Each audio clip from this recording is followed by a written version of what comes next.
Hi everybody, sorry for the interruption, technical difficulties of course. No worries, I'm back. Karen Farnsworth, welcome to this Gamel Facebook Live video. Today I am going to show you how I load two quilts onto my frame for quilting. What I'm working with today is a customer that brought me two quilts over here, two beautiful baby quilt tops that she wanted quilted, and they happen to be the same size. So the quilt tops themselves are the same size, and I'm going to be using the same color thread for both of them. I'm going to be using white to quilt both of them in different edge-to-edge designs, but I can load both the quilts on the frame at once to save myself a little bit of time. So I have both the quilt backings over here, and even though they are different sizes of quilt backings, I can load them both at the same time.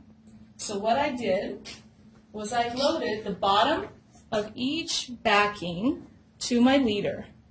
So the bottom of quilt number 1 and the bottom of quilt number 2. These are the backings. Whatever method you like, stapling, pinning, basting, whatever it takes.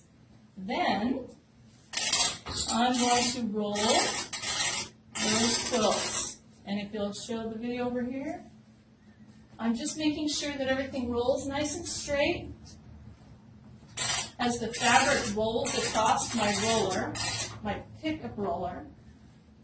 It's dragging a little bit, causing a little bit of friction, so it's adding just enough tension to the fabric to make it roll pretty straight. And I'll just keep going until one of my quilts is about to be done. One of the backings is about to end. So then we'll move over to the back of the frame. So let's go back around to the back. I have great camera crew here today with me. And as you can see, I've got one backing that is much shorter than the other. Now I've measured both backings. I know, of course, that my quilts will fit on them, even if I don't use the full quilt backing on this piece of fabric. So, even though they're different lengths, I can put both of these quilt backings on the frame at once. The shortest quilt backing and the shortest edge of the shortest quilt backing, when it reaches a level that's even with my pickup roller canvas, I stop rolling and I stop moving things. And then I can pin, staple, or otherwise adhere that to adhere. That's a funny word. That's not really what I meant to say. I'm going to attach that quilt backing to my canvas. And yes, I am a stapler. This is my method. But of course, you could use pins, whatever your method is.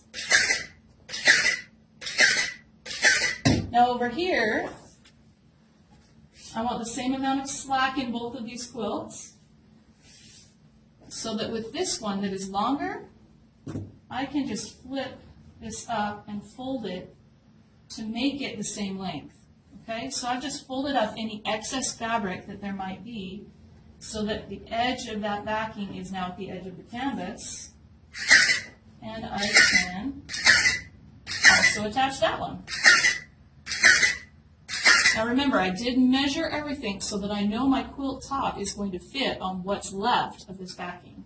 I'm not taking any chances at running out of backing at the bottom of my quilt.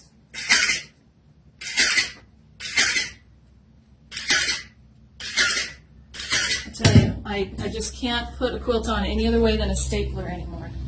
All right, back around to the front. From here on out, it's pretty much the same process as you would with a normal quilt, except that we have got two pieces of fabric we're dealing with.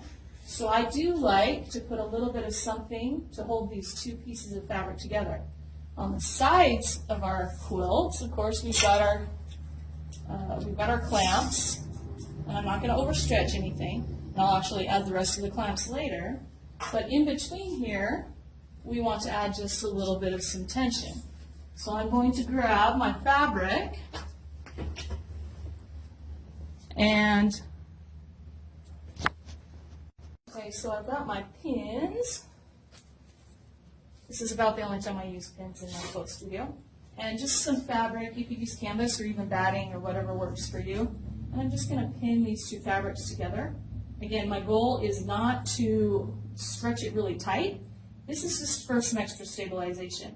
And I'm literally just going to pin those two fabrics together like this. And then I'm ready to add my batting and my quilt tops. So if I have extra fabric here, I'm going to just flip it out of the way for now. Obviously, I don't want to stitch on that extra fabric. I want to be able to add my batting and not have it over both layers of fabric. So here's batting number 1 and batting number 2. And I think you're probably getting the picture. From here on out, it's just like loading one quilt, only you're doing everything twice. Okay? So the key is to make sure you've got a little bit of tension in between the two fabrics while you're quilting.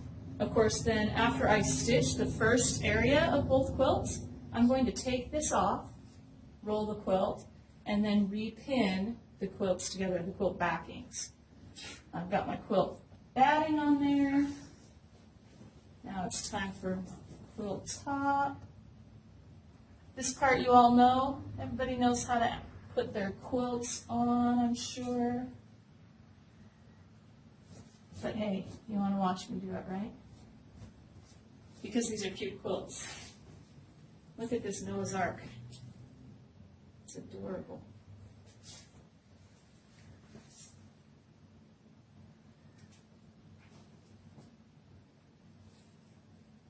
And that is all there is to it. I would put my clamps on. I would do my stabilizing around the outside edge of the quilts. I can use my channel locks to make sure everything's straight. I can do the basting. I can do the stabilizing.